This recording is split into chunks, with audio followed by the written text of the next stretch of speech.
Welcome everybody for another episode of Cultivated at the Canadian Securities Exchange, high atop the Toronto skyline.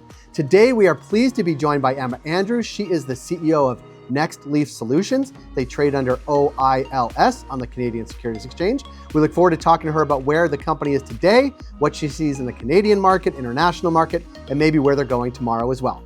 So coming up, this is Emma Andrews, CEO of Nextleaf Solutions. Emma, thanks so much for being here. My pleasure. Thanks, Jay. It's nice to connect again. Nice to connect again. I think the last time was 5, maybe 6 years ago. I was going to sort of say, what's changed? But truthfully, when I first met the Nextleaf Solutions team and you, it was an extractions company. It was based on IP and patents you guys had. And since then, it's become, let's say, more robust. And you have brands in the field. Yep. Talk at brands all over the country and a variety of different SKUs. Talk a little bit about the impetus for that pivot way back when, and sort of give us a sort of touch point of where we are now. Yeah, you bet. And it's really just an expansion story because the patents are still there. They're what fuels this entire vision because that's the process behind the products that we're seeing in market now. And for us, in the early days of the industry and the inception for Nextleaf, when we created those patents, we knew that was a longer term strategy. There wasn't immediate revenue to be realized off those patents. That was still part of the stronghold that we wanted to build, the moat of defensibility for our company. So now entering into consumer branded goods is the way of commercializing and validating our patents through branded products that are made from the process itself. And that's what is patented. So yeah, it's a really strong foundation, a natural evolution for the company. We wanted to realize revenue, and that's what consumer packaged goods allows us to do. And particularly here in Canada, we're dominant in softgels. So it's been a good journey. Well, that's what I wanted to ask you about. Give us the lay of the land of the brands that are your brands and maybe the footprints in which they operate. And I know you like talking about where they rank. And so talk about where they rank in different provinces and different product categories, because I think it's really instructive, sort of the foundation upon which Nextleaf built, and then the brands that are in place now, and talk about sort of the scale and scope.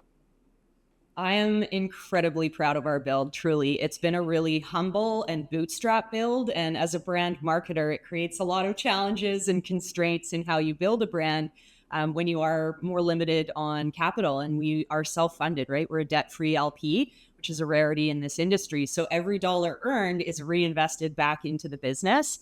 So for us, we launched into BC, which was our backyard, with Glacial Gold, a well-loved legacy brand that we brought into the legal market. We've done a few iterations, kind of revamping the look, the feel, and also the product assortment under Glacial Gold. When it was, best loved in the legacy era, it was known for Shatter, which is so far from where we land now, which is architecting towards the wellness consumer. So non-combustible products, things like soft gels, oils, and vapes as well. So that's under Glacial Gold. This has become the national leader in wellness forward formats. And that's something that over time evolved. We were really kind of, testing what would work in the market, and being the fact that we can own our own process, manufacture our own products, it allowed us a lot of agility in that commercial process and scaling up to the portfolio you see now. And when we started with soft gels, that was, again, a bit of a throw it at the wall, see what sticks. Are consumers ready for this? Is category evolution there? And it was. And so soft gels started to become a mainstay in our portfolio. To our advantage, we focus on niches that other brands look at as an afterthought.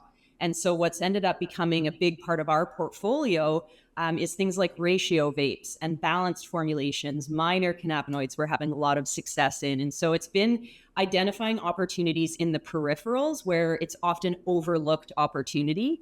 And then we capitalize on that by focusing on it and really blowing it up. And so something like the wellness opportunity, some may think it's a lower total market size than THC dominant or flower forward formats.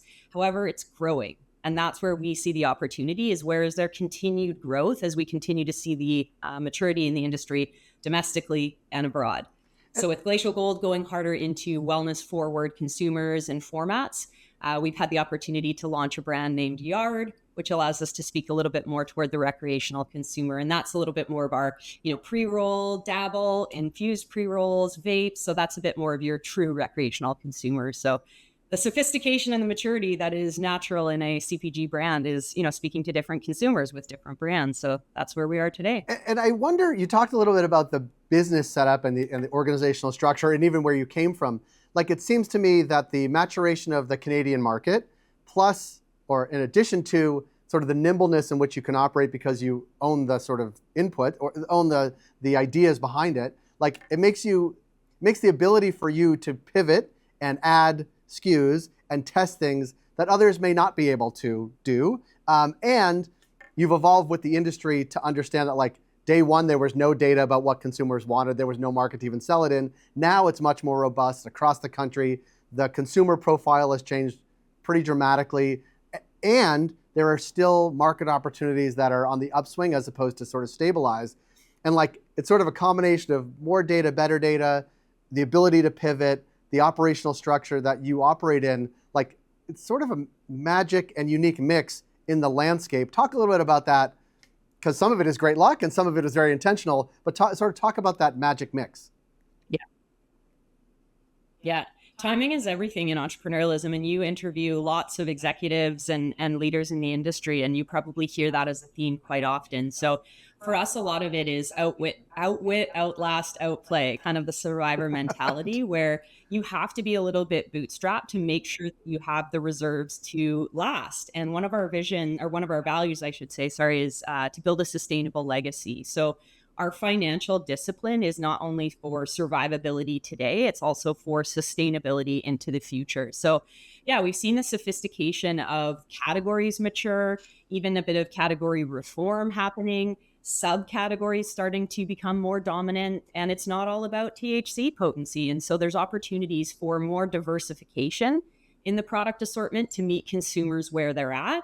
And that rolls up into more diversification off of retail banners as well. They have more of an opportunity to have a bespoke or curated selection of products that might be more unique to their doors. So we're really starting to cater, customize, and tailor for the consumer and their need states more directly, everything from product assortment through to the retail experience. So it's a nice level of sophistication the Canadian industry is seeing.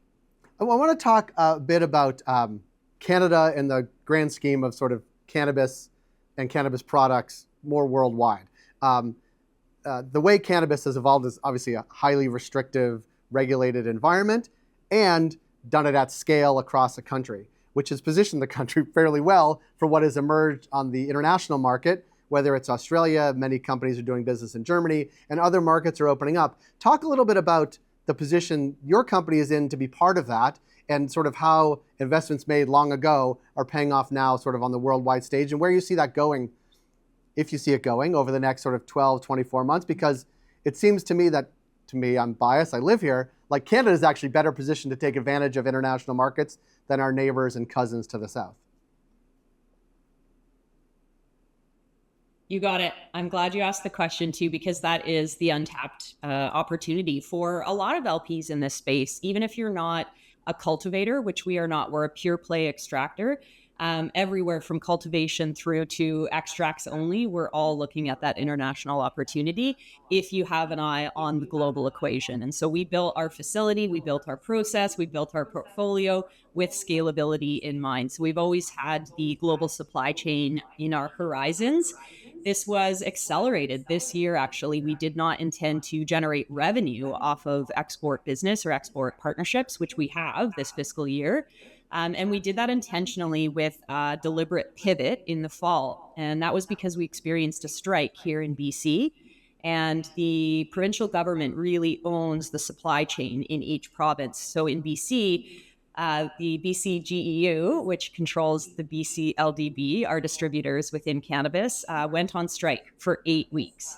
This was a huge hit for us as a company because the biggest market for us in Canada is BC.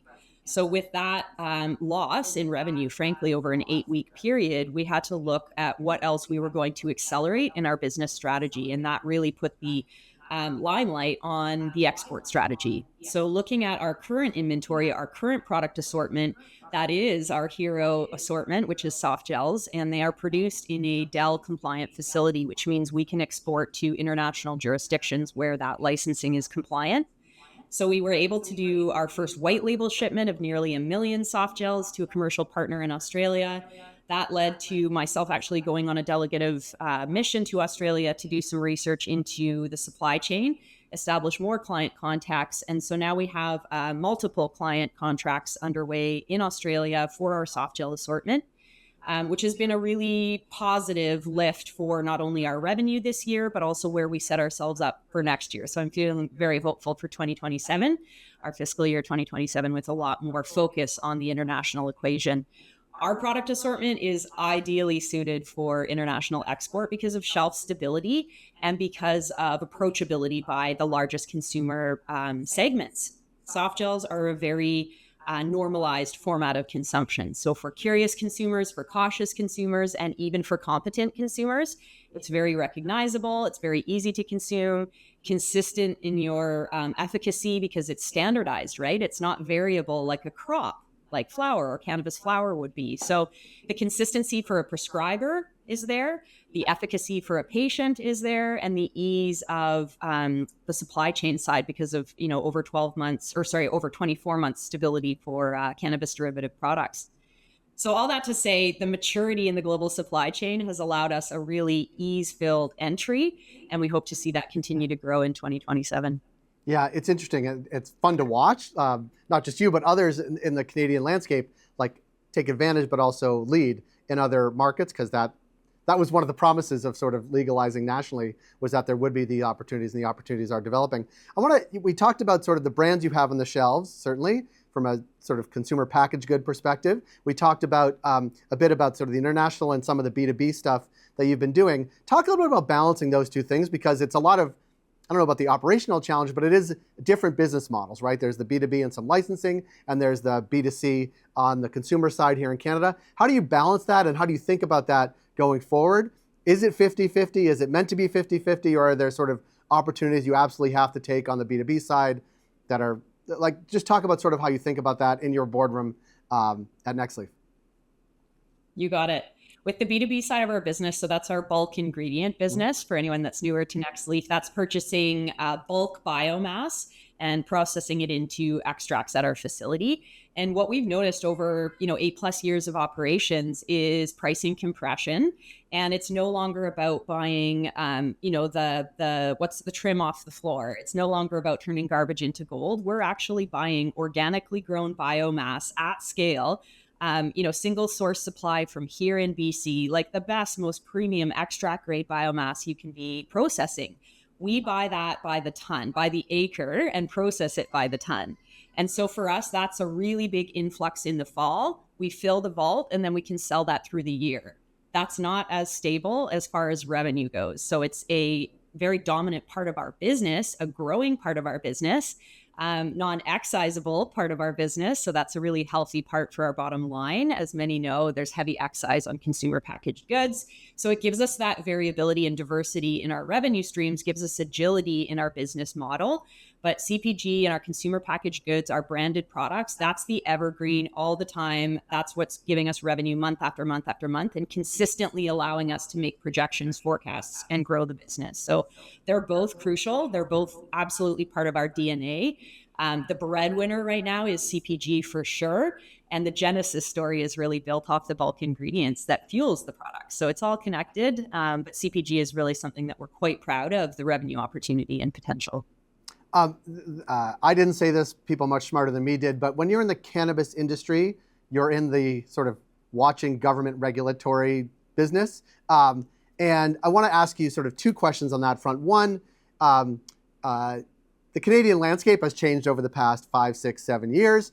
Like, what are some of the things that you're seeing on the sort of policy regulatory front that either make you anxious or make you excited about what is ahead in Canada? And then the sort of second part is, how closely do you follow what's happening like in the US, right? Because we've talked about sort of Australia. Like, is there a world in which there's opportunity in the US for Canadian companies who are positioned as you are with like IP, unbelievable capacity, doing it for a long time? Like, do you sort of weigh that as well? So sort of two regulatory questions, one in Canada and one sort of more broadly to other places. How busy are you looking at sort of what's happening in either Congress or sort of other places? Yeah, both very nuanced. So if I forget to address No, part I'll of get it, back to it. Yeah. be back on track. But here in our backyard in BC, I've had the privilege of participating in some lobbying efforts with the BC government. And this is through the Cannabis Cultivators of BC. This is a collective of LPs around the province that have come together to voice our concerns with the provincial government, which is where we see more progress being able to take effect. And we've actually seen incremental momentum towards things like a national excise stamp. This is huge for industry. For anyone that doesn't know the nuance, we have to apply an individual stamp per province onto product that's going to be sold into that province. It makes a logistical nightmare if you want to transfer inventory from province to province.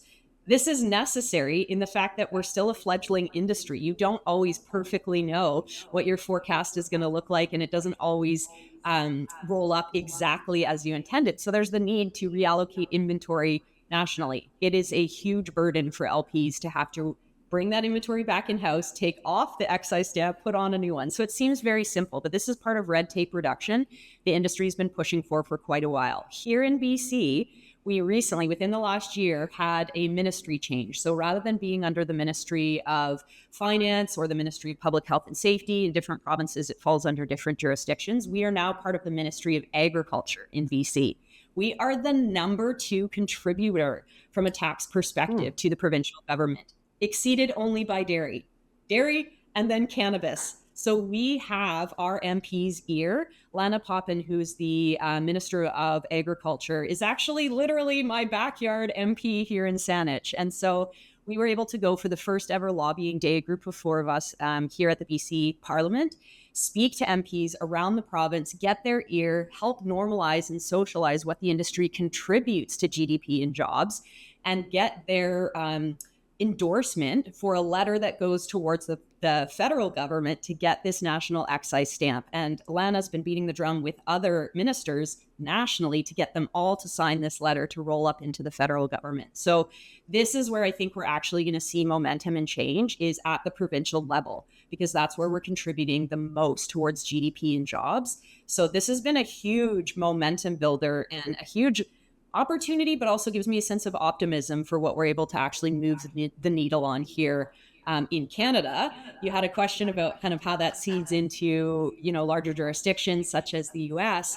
We keep a watchful eye. We've got opportunities for licensing all day long, whether that's brands or IP. So that's certainly on the table, but the most likely opportunity for us to foray with a commercial partner of some kind in the US is if they're more of an international conglomerate. So if they have other parts to their business, other divisions to their business in international jurisdictions. So it wouldn't just be an American play. It wouldn't just be to service the US market. It might be to have other connections on a global scale. So we're not looking so insularly just at the US. We're looking at how does that fit into the global supply chain, which might be a little bit more on hemp as an example, biomass as an example, or like I said, the IP side of things. So that's where our formulations, API, and then IP in our process comes in.